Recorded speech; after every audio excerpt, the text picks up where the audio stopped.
السلام علیکم ورحمۃ اللہ وبرکاتہ۔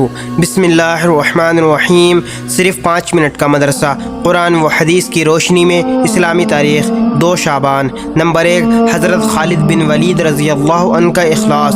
صحابہ کرام رضی اللہ عنہم اجمعین کے ہر عمل میں اخلاص نیت اور اللہ تعالیٰ کی رضامندی شامل ہوتی تھی، اس لیے وہ اخلاص اور اللہ تعالیٰ کی رضامندی حاصل کرنے کے لیے بڑے بڑے عہدے قربان کر دیا کرتے تھے۔ حضرت خالد بن ولید رضی اللہ عنہ کی معزولی ان کے اخلاص کی بہترین مثال ہے۔ جب حضرت عمر رضی اللہ عنہ نے ملک کے انتظام اور بعض دوسری مصلحتوں کی وجہ سے انہیں معزول کر دیا اور ان کی جگہ حضرت ابو عبیدہ بن جراح رضی اللہ عنہ کو امیر بنا دیا، تو حضرت خالد بن ولید رضی اللہ عنہ نے لوگوں سے فرمایا، تم پر امیر المؤمنین حضرت عمر رضی اللہ عنہ نے اس شخص کو امیر بنایا ہے جس کو رسول اللہ صلی اللہ علیہ وسلم نے امین الامت کا لقب دیا ہے۔ یہ کہہ کر عمارت کو ان کے حوالے کر دیا۔ اس اخلاص اور وفاداری کو دیکھ کر حضرت ابو عبیدہ رضی اللہ عنہ نے کہا کہ میں نے رسول اللہ صلی اللہ علیہ وسلم کو یہ فرماتے ہوئے سنا کہ خالد اللہ تعالیٰ کی تلواروں میں سے ایک تلوار ہے۔ حضرت خالد رضی اللہ عنہ زندگی بھر شہادت کی آرزو کرتے رہے مگر شہادت مقدر میں نہیں تھی۔ جب ان کے انتقال کا وقت آیا تو بستر پر لیٹے ہوئے فرمایا، جب میں انتقال کر جاؤں تو میرا گھوڑا اور میرے ہتھیاروں کو اللہ کے لیے وقف کر دینا۔ ملک شام کے حمص نامی شہر میں سن 21 ہجری میں ان کا انتقال ہوا۔ نمبر 2، حضرت محمد صلی اللہ علیہ وسلم کا معجزہ۔ حضرت فاطمہ رضی اللہ عنہ کے متعلق پیشن گوئی۔ مرض الوفات میں رسول اللہ صلی اللہ علیہ وسلم نے حضرت فاطمہ رضی اللہ عنہ کو یہ خبر دی کہ میری وفات کے بعد میرے اہل و عیال میں سے سب سے پہلے تم آ کر مجھ سے ملو گی۔ چنانچہ رسول اللہ صلی اللہ علیہ وسلم کی وفات کے بعد آپ کی پیشن گوئی کے مطابق سب سے پہلے حضرت فاطمہ رضی اللہ عنہ کی وفات ہوئی۔ نمبر 3، ایک فرض کے بارے میں، مسجد میں داخل ہونے کے لیے پاک ہونا۔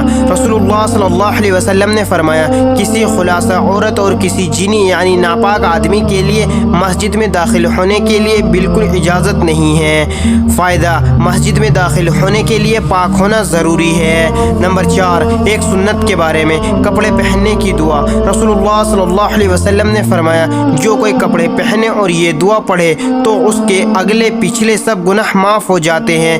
دعا یہ ہے، الحمدللہ الذی کسانی ھذا الثوب ورزقنیہ من غیر حول منی ولا قوت۔ نمبر 5، ایک اہم عمل کی فضیلت، قرآن کی تلاوت کرنا۔ رسول اللہ صلی اللہ علیہ وسلم نے فرمایا، قرآن شریف کی تلاوت کیا کرو، اس لیے کہ قیامت کے دن یہ اپنے ساتھی یعنی پڑھنے والے کی شفاعت کرے گا۔ نمبر 6، ایک گناہ کے بارے میں، زمین میں فساد پھیلانا۔ قرآن میں اللہ تعالیٰ فرماتا ہے، بلا شبہ وہ لوگ جو اللہ تعالیٰ سے پکا عہد کرنے کے بعد توڑ لیتے ہیں اور ان رشتے ناتوں کو بھی توڑ لیتے ہیں جن کو اللہ تعالیٰ نے جوڑے رکھنے کا حکم دیا ہے اور زمین میں فساد پھیلاتے پھرتے ہیں، تو ایسے لوگ بڑے خسارے والے ہیں۔ نمبر 7، دنیا کے بارے میں، دنیا مانگنے والا۔ قرآن میں اللہ تعالیٰ فرماتا ہے، لوگوں میں سے بعض ایسے ہیں جو کہتے ہیں کہ اے ہمارے پروردگار، ہم کو جو کچھ دینا ہو دنیا ہی میں دے دیجئے، تو ان کو جو کچھ ملنا ہوگا وہ دنیا ہی میں مل جائے گا اور ایسے شخص کو آخرت میں کچھ نہ ملے گا۔ نمبر 8، آخرت کے بارے میں، قبر کا عذاب۔ رسول اللہ صلی اللہ علیہ وسلم بنو نجار کے باغ میں تشریف لے گئے، وہاں چند قبریں تھیں۔ اچانک رسول اللہ صلی اللہ علیہ وسلم کا خچر بدکا۔